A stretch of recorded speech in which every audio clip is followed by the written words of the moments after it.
Now that was part 4, looking at major and minor triads. Very easy, because you know your major scales from the previous video, and you've looked at my absolute major scale mastery playlist. So, you're simply going to take the first, the third, and the fifth, and the octave in both hands, because you're going to do an exercise where you use both hands, of course, and you're simply going to play the major, and then the minor, and back to the major, in all the keys, and I'm going to demonstrate that in all the keys. So 1, 3, 5 octave in the left hand, same thing. Find your natural fingering as well. You can follow what fingers I use. It will probably be good for you. So one of the exercises is to do this. Then drop down to the minor. What's the minor? The third is the next note down to the left, whether it's black or white, depends what key you're in. That's it. Dropping the third a half step, and you'll get the minor.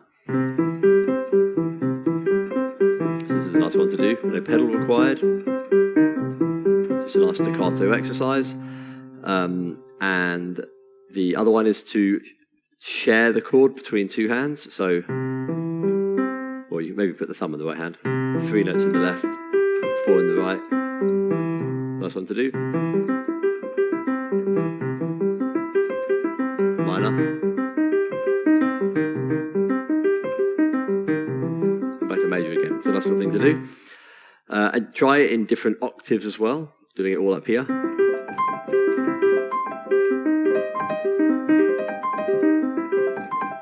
Really, really nice things to do. And of course, doing it as a whole chord. Literally just playing the chord. You can maybe use a pedal for this one, just to get some sustain.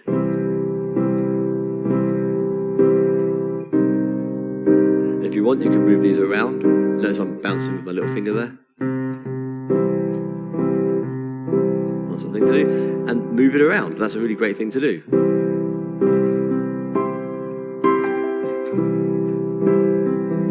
I can't go too low because of my tripod, but just get used to playing each one. We're not worrying about inversions, but if you want to, because you know it's 1, 3, 5, you can play them in other positions if you want to.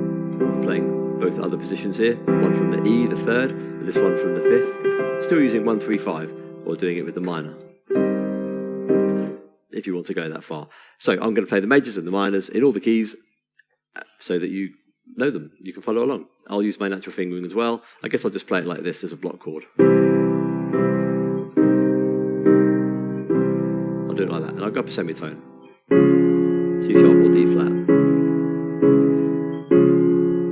D. D minor. E flat. The more you do it, the more you're going to get familiar with these shapes. They're not too difficult.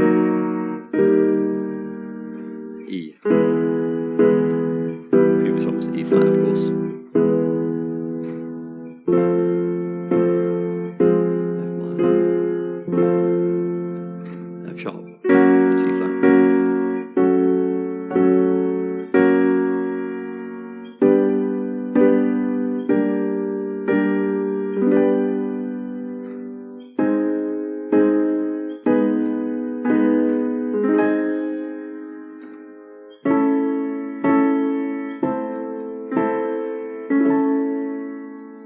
B flat.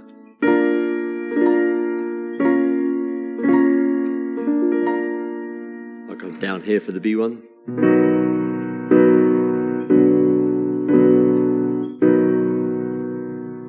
And back to C again.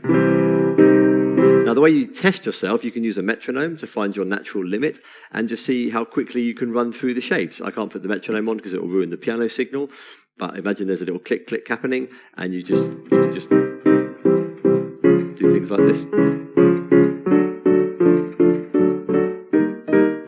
to see how fluently you can go through the keys. It's a nice test. And of course you can use it as a technical exercise for the finger independence as well. Same exercise, do it quickly.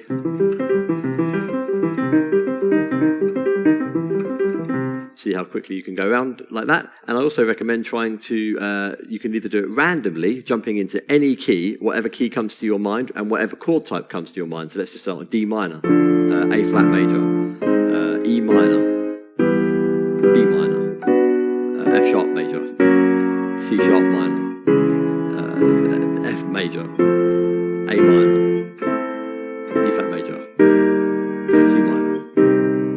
And just say whatever comes to your mind and do that immediately. Or go around in the cycle of fourths, which is what is behind chord progressions, as you'll see in later videos. So you'd go from C minor, back to C, then go on F, which is a fourth up from C. Same thing, up from F a fourth is B flat, up to E flat, A flat, etc. So you can go around in that way as well. Once and for all, you're going to know those chords. Once you do know them, you're going to be able to add other notes to them much later in this series and play more fancy chords. There you go. See you next video. All the best. Bye for now.